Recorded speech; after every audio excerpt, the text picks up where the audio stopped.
Hey guys. Okay. Happy Monday. I can't believe again, like we only have 9 weeks of school left and we're finishing up Unit 10 this week. Just kind of an FYI, we're going to finish up lesson 3 in class today and start lesson 4, and then again wrap up lesson 4 tomorrow. I had explained that, at the beginning of Friday's online lesson last week, that the lesson 3 and 4 were going to bleed into 3 days. So that's still the case. And so, if you watch this whole lesson today, then basically tomorrow, all you need to do is the engagement question. And then Wednesday and Thursday of this week, we're going to be doing an activity about over Napoleon, about, do you think he's a hero? Do you think he's a tyrant?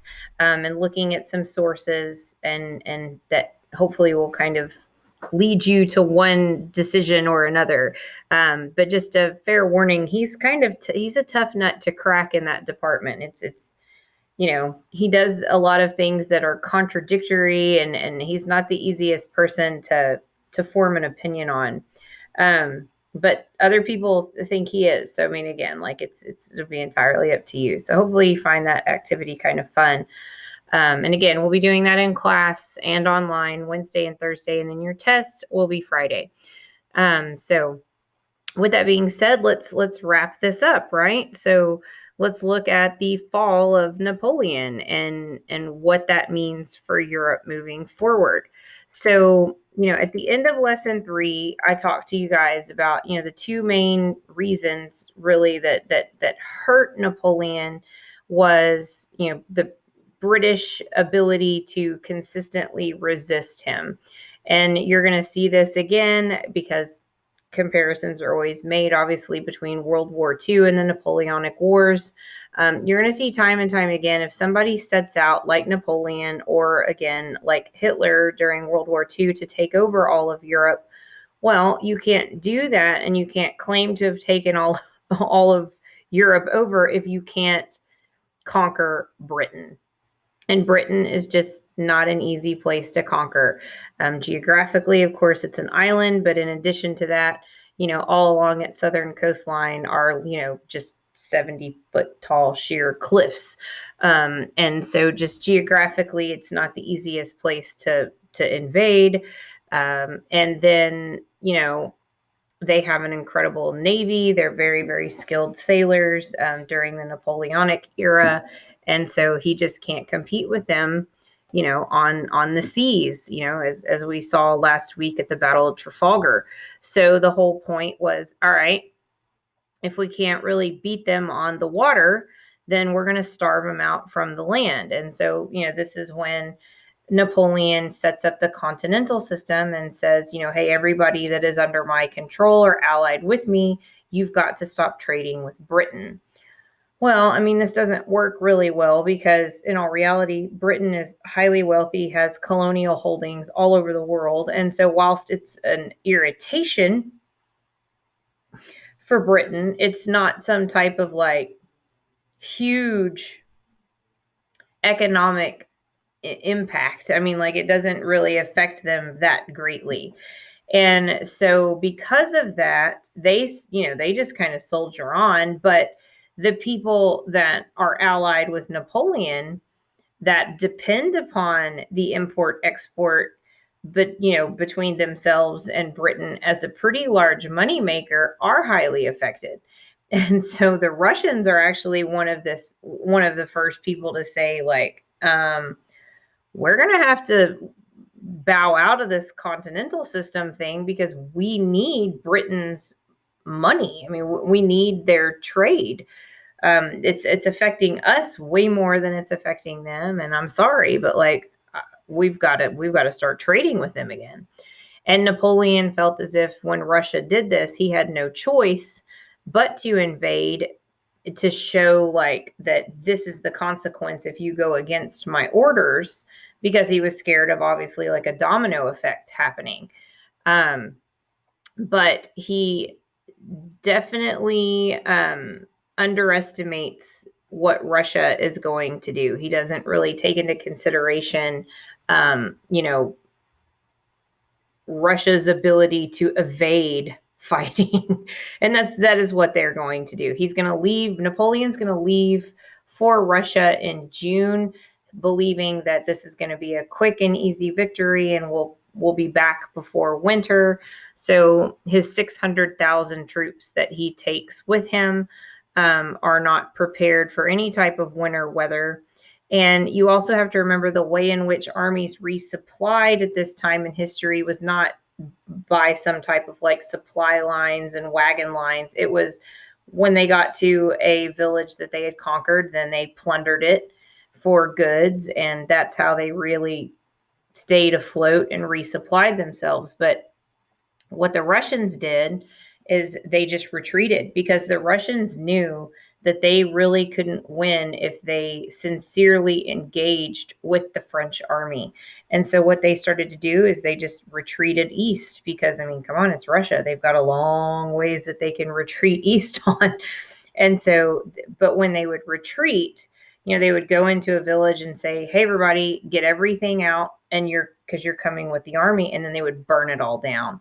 And when they did that, of course, that didn't allow for Napoleon's army to resupply. And Napoleon makes the huge mistake of chasing them into the interior of Russia whilst the weather is turning to fall and then to winter.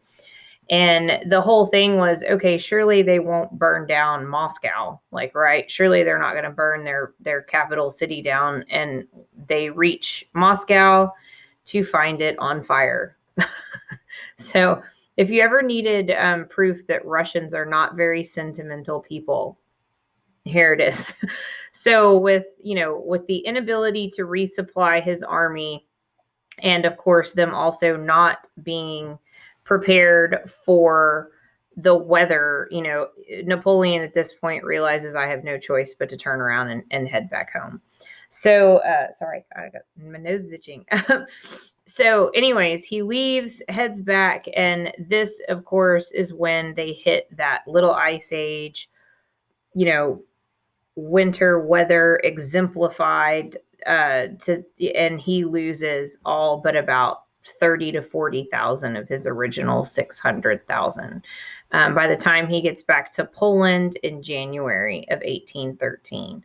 And so this was a true disaster of the nth degree that is going to, as it says, just cripple the French army. He is going to make kind of one last stand at the Battle of Leipzig, where he is soundly defeated by the Sixth Coalition, which, as it says, is made up of Austria, Prussia, Russia, the UK, Portugal, Sweden, Spain, and then a number of German states. So all of these people, once they realized, obviously, that he was highly weakened, turned against him. And by March 1814, he is exiled to Elba. So this is the one of two exiles. He's not going to go down without a fight, right? Because it's Napoleon. So they exile him, as you can see, to the island of Elba, just right there off the coast of Italy. And they restore the House of Bourbon. Okay, so the coalition puts Louis XVI's brother on the throne of France. He's Louis XVIII, of course, because Louis's son was Louis XVII. Even though he died, he still, was given the honor of, you would have been the 17th had you lived to be king. So Louis XVI's brother becomes Louis XVIII. And the people of France are really obviously frustrated by this. They're kind of like, really? We haven't been, going through everything that we've gone through from the beginning of the revolution to now, just to have the House of Bourbon reestablished and living at Versailles. Like, this is not what we want. This is not what we have done all of this for. And so many of them, of course, are still very, very highly loyal to Napoleon, because they look at him again as a savior of France and somebody that bolstered France's power hold in the world. And then they also look at him as this preserver of Enlightenment ideology that the revolution stood for. And again, that's always the big debate with Napoleon, right? Like, Did he save France? Was he a preserver of revolutionary ideology whilst being an emperor and imperialistic and kind of a warmonger? I mean, like, I don't. Again, he's kind of a tough nut to crack, as because he just does so many contradictory things. But regardless, and we'll get into that again during Wednesday and Thursday's activity, he is going to have the support of the French people way more so than Louis the 18th. And so there's this group that busts him out of Elba. They sneak him out, and he lands on the coastline of southern France. And this is what's so crazy. He is going to walk from the south of France to Paris, and he's going to go from village to village and say, like, I need support if you want me to take back over, if you want me to defeat Louis and take over. And so by the time he gets to Paris, he's got hundreds of thousands of men standing behind him that he's just picked up as he's walked through France to get back to Paris. And Louis the 18th sends the army out and tells them, kill him.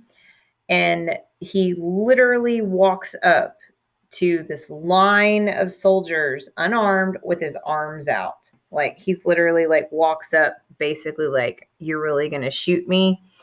And they don't, because I mean, at the end of the day, come on, they're still very much loyal to Napoleon over Louis the 18th. So of course, Louis the 18th is going to flee. Napoleon is going to take control again. But you have to understand at this point, not just Britain, but Russia has obviously been highly angered by Napoleon, and Austria is frustrated with him still, and Prussia. And I mean, they call him the enemy and disturber of the tranquility of the world. I mean, like that's pretty like eloquently, but yet harsh title for one man. So all of Britain, Prussian, Austrian, and Russian forces combine to just annihilate Napoleon and his forces at the Battle of Waterloo. They wanted him gone and gone for good, and they do that very soundly at the Battle of Waterloo. And it's a very, very bloody defeat. And when it's all said and done and the smoke clears, France is clearly the loser, and Napoleon is then exiled to an island, a teeny, teeny, tiny little island. I actually challenge you to look up where it is, off the coast of West Africa this time, where he will not escape. It's known as St. Helena. And he's going to remain there until his death in 1821. And yes, there are, of course, I get asked this every year. And yes, there are conspiracies that he didn't just die of disease, that he was actually like poisoned by a British spy, and, who knows. But he will die on the island of St. Helena in 1821. And that's the end of Napoleon and his wars and France's dominance over Europe for a time. Okay, so this is a great crash course specifically over Napoleon, obviously. So again, I want you to watch it, and then let's move forward, though, because you'll do that on your own time. Okay, so once Napoleon is defeated and the Battle of Waterloo has, secured that, he's been shipped off to St. Helena, European rulers were basically like, we can never let this happen again. Okay, like, we can never have this ever happen again. Like, this, no more. That, like, this has been awful. It's been a massive use of resources, depletion of resources, distraction from other stuff that we've got going on that we need to pay more attention to. And so, like, no more of this ever again. And so they met at Vienna, and it becomes known as the Congress of Vienna. And again, it's all about trying to keep any one country from dominating Europe, balancing out political and military forces so that there's just peace, and also that, like, these revolutionary Enlightenment ideas very much stay suppressed as well. Okay, they wanted, conservatism in terms of this time frame was society based on tradition, social stability, basically favoring obedience to political authority and organized religion. Like, okay, do y'all really, and you have to understand the mindset of why a lot of them would kind of take to conservatism, even though they consider themselves enlightened thinkers. They looked at the French Revolution and the Napoleonic Wars as such a huge disruptor of peace that they were like, we've just got to get stable again for a second.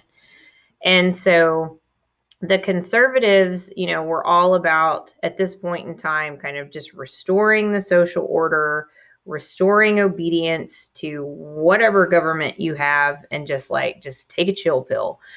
And, but obviously this is not going to last. You're still going to have people rise up and say, no, okay, I get it. Yes, we need to take a breather. We need to have peace for a minute. But the idea of governments by the people and for the people and those Enlightenment ideologies are not going to go away. So just understand that and keep that in your brain, because we're going to have a whole nother set of revolutions in the next unit that start up in the 1840s. And it's so, again, they kind of agree to settle things down and just have some peace, for about 30 years or so. But it'll come back. It'll come back in, and they'll say, no, like we still want these types of governments. So anyways, you have this grand coalition that meets, of course, and you have Great Britain, Russia, Prussia, Austria, and they all agree at the Congress of Vienna to basically continue to meet. Okay, they continue to meet in different cities to make sure that they are maintaining common interests and maintaining peace for Europe. And these meetings come to be called the Concert of Europe. Okay, and it's all about this principle of intervention. Okay, if you have any one country trying to show that they have more dominance or trying to engage in these revolutionary activities that interrupts the peace of all of Europe, then they will all, create these coalitions to get involved to suppress them. So, this is a pretty big deal. You've got every single, major country in Europe now working together to try to maintain peace and maintain this kind of just traditional viewpoint on politics and society. But again, it works for a time because, yes, people were okay with having peace, but you don't just close the door on ideas of the Enlightenment that had seeped into people's minds and hearts about, we want government by the people and for the people, and we should have equality, in the law, and, the taxing rates should also be equal, and you shouldn't have the clergy and the nobles paying next to nothing, and the entire budget of a nation falling on the peasants and the middle class. And those types of ideologies and feelings and opinions don't just go away because somebody says so. That just doesn't happen. And so again, by the 1840s, specifically 1848, you're going to see the resurgence of revolution. Even France is going to have another one. So again, I said in this slide, do not think of liberalism and conservatism during this unit, or really any unit, in the same sense that you label today's liberals and conservatives. Okay. The definition of liberal and conservative always changes throughout history. Don't get me wrong. Your liberalism is always going to be kind of challenging, the traditional viewpoints, and conservatism is going to be trying to kind of maintain traditional viewpoints. But what all goes in that, obviously, throughout history is very, very different. So just kind of bear that in mind when we're talking about liberalism and conservatism. So anyways, liberalism during this time frame is, it's based on those Enlightenment principles, people saying, we should be as free as possible from government restraint, and civil liberties should be protected. Many liberals at this point favored governments ruled by a constitution. They wanted religious toleration for all, but yet a separation of church and state. Um, and so, that's going to be your liberal in Europe during the 19th century. Again, another thing that really starts to rise that you just can't suppress is nationalism. People start to look at themselves as French, not, well, yeah, we're French, but my loyalties or our loyalties are to the House of Bourbon. Or, yeah, we're Austrian, but our loyalties are to the House of Habsburg. I mean, people no longer identified their nation with their royal families. They identified their nation simply as their nation and the people within it. And that's nationalism. It's pride in your country and coming together as one big group of people that identify as like, we are French, we are Austrian, we are American. Like this collective whole being loyal to each other because you want to preserve the health and well-being of your nation and not some king on a throne or royal family. And that really, of course, tips the scales in favor of the liberals and not the conservatives during this time, because of course the conservatives are trying to repress a lot of the Enlightenment ideologies and want to maintain these royal families. Um, okay, so obviously, now that we have studied the French Revolution in depth here, there's some pretty serious differences between it and the American Revolution. Um, you know, they are definitely inspired and affected by kind of the same base, right? Like the Enlightenment, the Glorious Revolution of Britain of 1688, and we don't want taxation without representation and that kind of thing. But overall, the consequences of both couldn't be different, right? If anything, the French Revolution actually makes a full revolution. They start back right where they began, right? Within pretty much an absolute ruler. You started out with a king that you wanted to get rid of, and then you came back to an emperor, which is still a one-man show. He just simply had the popular vote, so to speak. Whereas the American Revolution didn't make that full rotation. We got rid of a king across an ocean and said we are going to start a government by the people and for the people, and we're still maintaining it. So and France is going to have to go through a whole nother revolution to even see that happen for themselves. So very, very different in terms of how it all ended up. And that's it. That is all for Unit 10. If you have any questions, as always, let me know. I will be posting the activity instructions and the instructions for the activity on Wednesday. Y'all will do that Wednesday and Thursday, and then Friday's your test. So y'all won't see me again via video this week. But I hope y'all have a good one, and I'll see you next week when we start the Industrial Revolution, which is a whole differing type of revolution. But see you then.